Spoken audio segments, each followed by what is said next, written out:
My name is Ethan and I used to think I had a pretty solid life. In my early 30s, working as an architect, I had a decent career, a beautiful wife named Lauren, and a house we both loved. My younger brother, Kevin, was more than just family, he was my best friend, the one I always looked out for after our parents passed away when we were teenagers. We were close, tight enough that I never saw it coming when he stabbed me in the back. It all started with one text message. Just one. From a number I didn't recognize. It's the kind of text that usually screams spam or some random prank. Do you know what your wife is up to right now? At first, I'd almost laughed it off. Who gets paranoid over something like that? But then my gut twisted when the next message hit, an image of Lauren, leaning into a familiar red sedan, her lips locked with another man's. My younger brother, Kevin. I froze.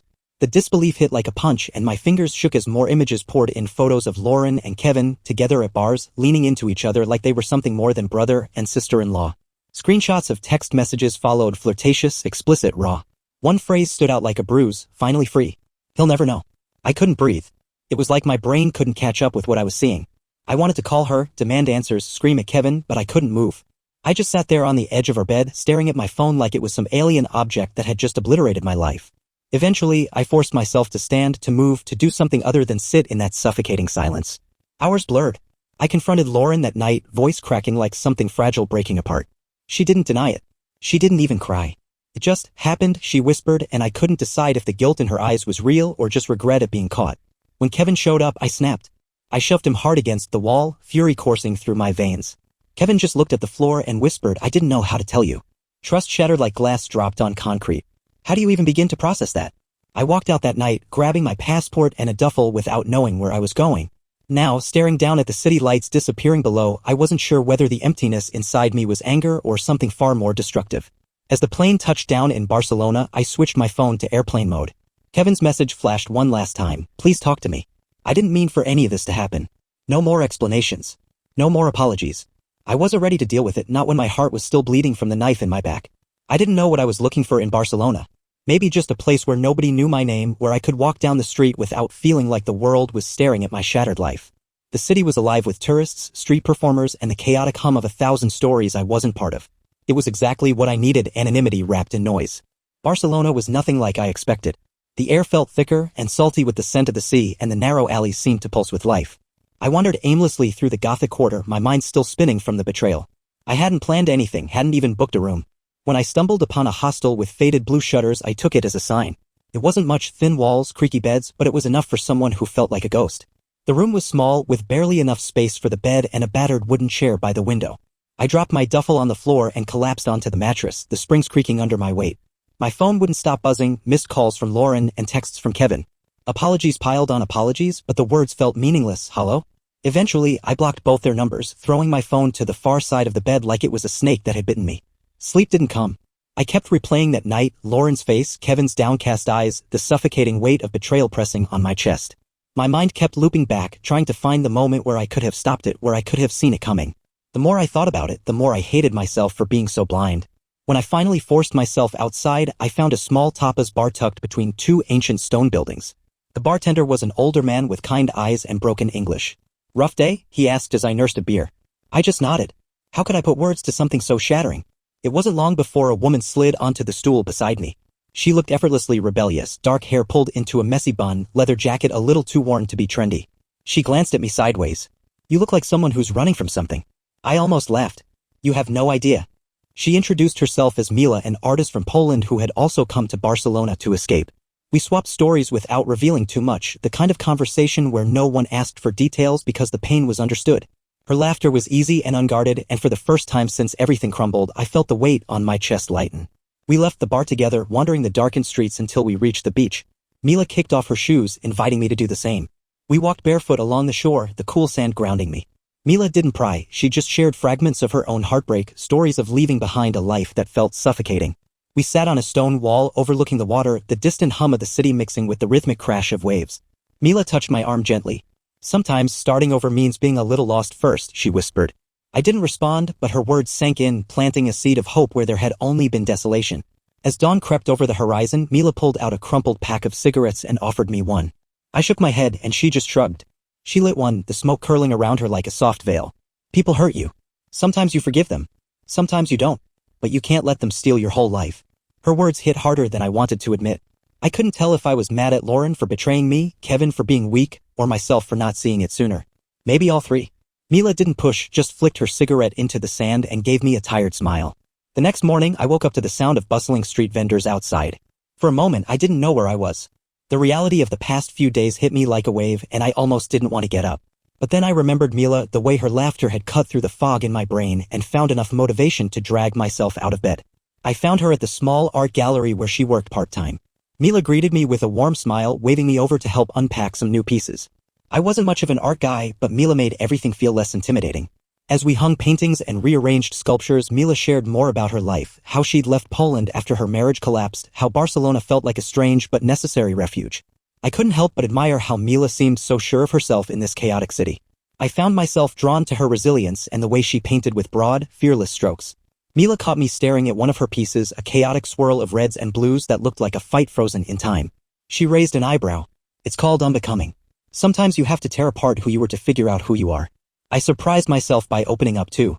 I told her about Lauren, about Kevin, about the way it felt like the ground had been ripped from under me. Mila listened without judgment, her hands still busy with a tangled piece of metal sculpture. Sometimes the people you love the most are the ones who destroy you, she murmured. I could see the understanding in her eyes, like she knew what it felt like to be blindsided by someone you trusted completely. We worked in silence for a while, the quiet punctuated by the sound of passers-by. Then Mila turned to me, her eyes serious. You're allowed to be angry. You're allowed to hate them. But don't let it eat you alive. That night, we went back to the beach. Mila brought a small sketchbook and handed it to me. Draw something, she said. I hesitated. I'm not good at that. Mila grinned. It's not about being good. It's about putting what's inside out there. I scribbled a rough sketch, nothing artistic, just lines that formed a broken circle. Mila looked over my shoulder, nodding approvingly. Sometimes we break open, she said, and it's the breaking that lets the light in. We sat in the sand after that, letting the chill night air sink into our bones.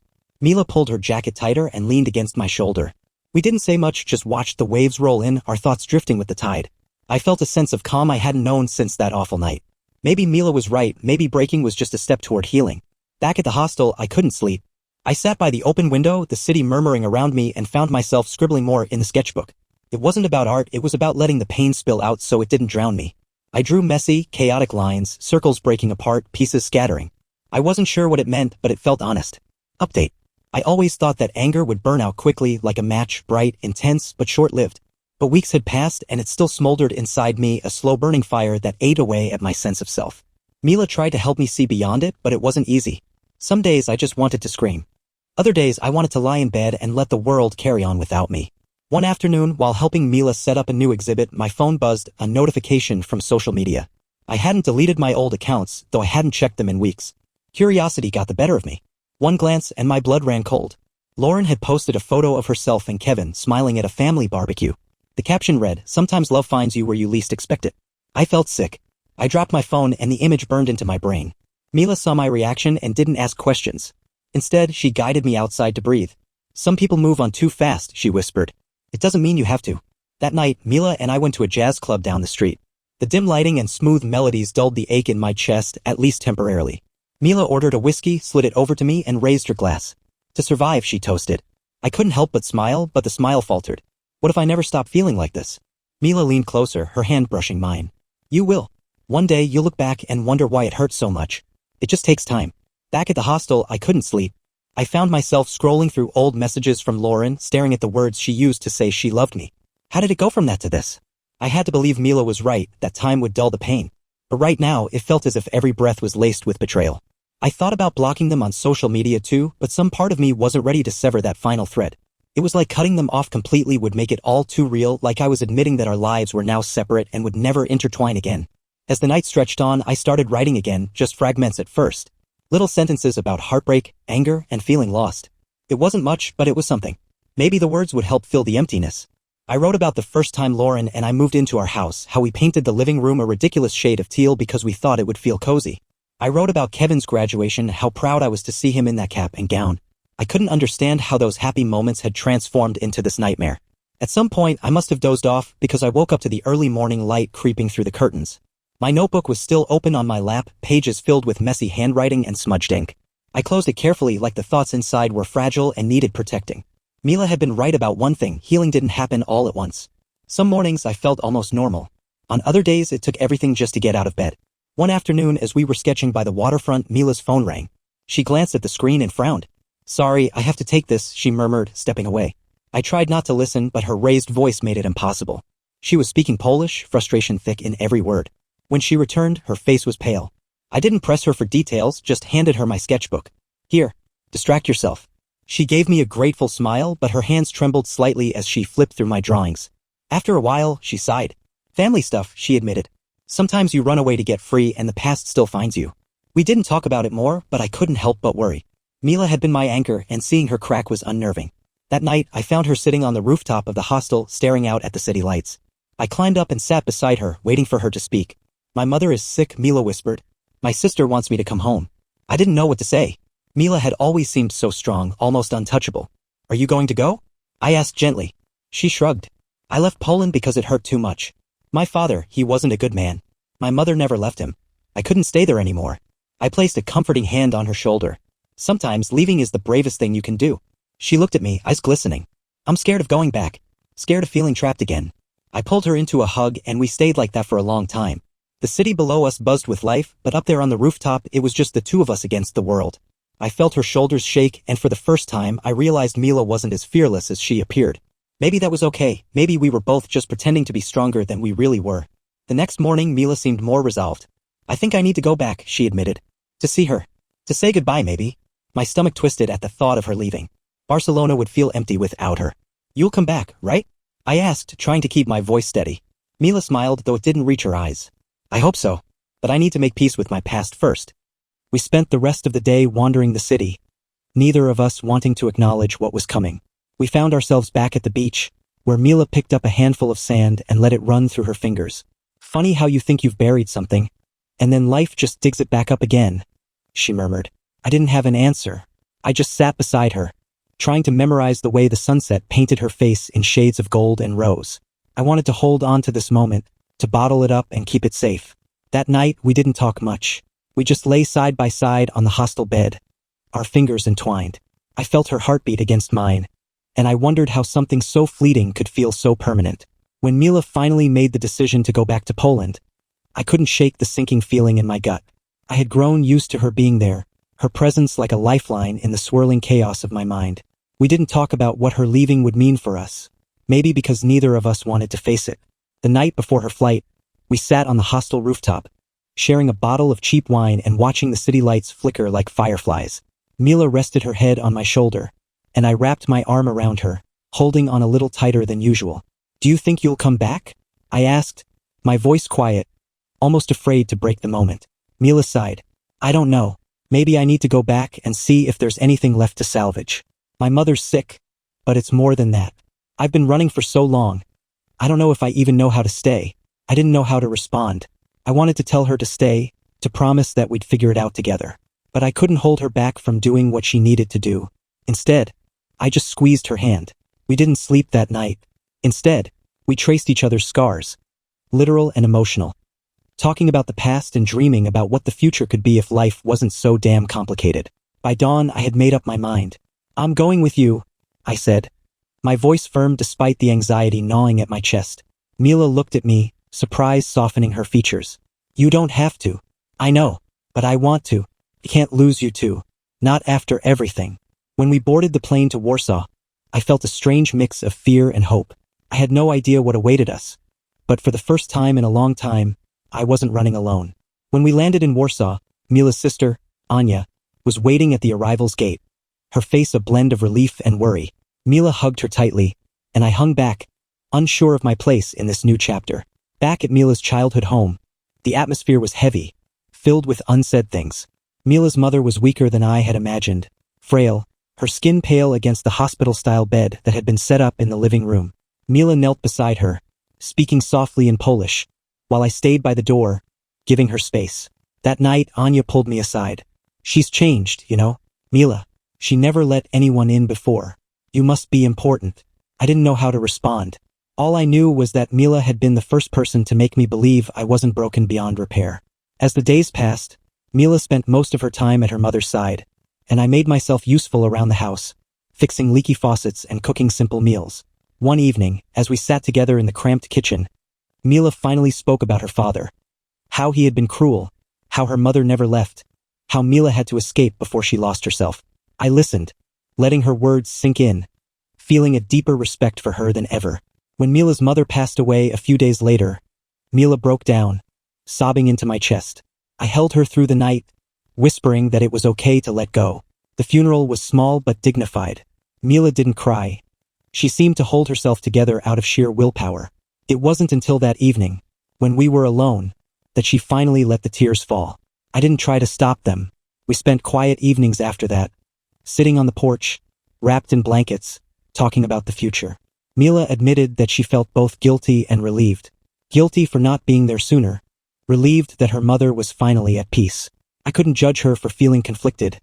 I knew that pain all too well. I wondered aloud if I should go back too, face my own past. Mila just nodded, squeezing my hand. Sometimes running is the right choice. Sometimes staying is braver. You just have to know which one you're ready for. After the funeral, Warsaw seemed colder, more distant. Mila spent hours at the small family cemetery, tending to the grave, while I wandered the city, lost in my own thoughts. One evening, Mila found me on a park bench, shivering in the autumn chill. She sat beside me, resting her head on my shoulder.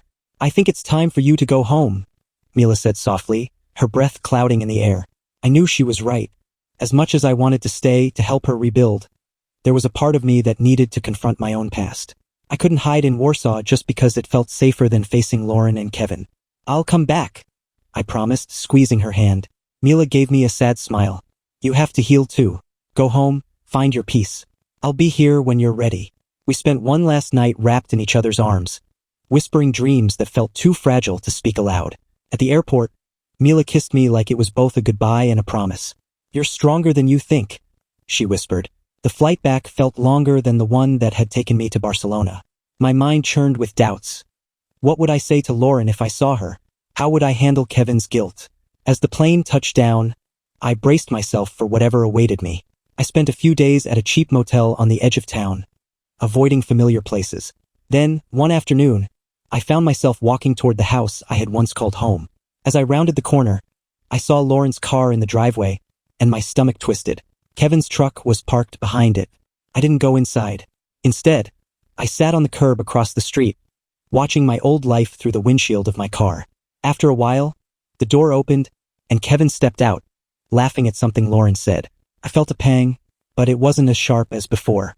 More like a dull ache. I wasn't angry anymore, just tired. I thought about the last few months, the plane to Barcelona, the nights on the beach, Mila's quiet strength. It hit me then. Lauren and Kevin weren't my problem anymore. They had chosen each other, and as much as it hurt, it wasn't my burden to carry. My life was more than their betrayal. With a sense of finality, I started my car and drove away. I didn't know where I was going, but it didn't matter. I was finally moving forward. That night, I found a small cafe and opened my notebook, letting the words flow without thinking. I wrote about hurt and healing, about loss and unexpected love. By the time I looked up, the cafe was closing, but for the first time, I didn't feel alone. As I lay in the motel bed, I checked my phone. A new message from Mila. "Remember, the light gets in through the cracks. Don't give up." I smiled. Maybe healing wasn't a straight path. Maybe it was messy and confusing and took longer than expected. But I was willing to keep trying. A week later, I found myself back at my office, drafting blueprints for a new project. My boss gave me a nod of approval, and for a moment, I felt a small surge of pride. I was rebuilding not just my career, but my sense of self. On the way home, I passed by the little park where Kevin and I used to play basketball as kids. Memories flooded back, bittersweet and tinged with regret. I sat on one of the benches, letting myself feel it all. The anger, the sadness, the love I still had for my brother despite it all. Maybe one day I'd talk to him. Maybe one day I'd forgive him. But not today. That evening I called Mila. Hearing her voice made the ache in my chest a little lighter. We didn't talk about heavy things, just shared stories of our days, of new beginnings and small victories. She told me about the art piece she was working on, a mural that stretched across the side of the gallery. "It's chaotic and bright," she said, "like how life feels sometimes." I couldn't help but laugh. Sounds perfect. As I hung up, I felt a strange sense of peace. The world hadn't fallen apart just because mine had. I could rebuild. I could learn to trust again, maybe even love again. And for the first time in a long time, I wasn't afraid of what tomorrow might bring. Hope you enjoyed this story as much as I do. Help this small channel grow by hitting that like button, subscribing, and sharing with your friends. Every bit of support means the world. Thanks for watching and see you in the next one.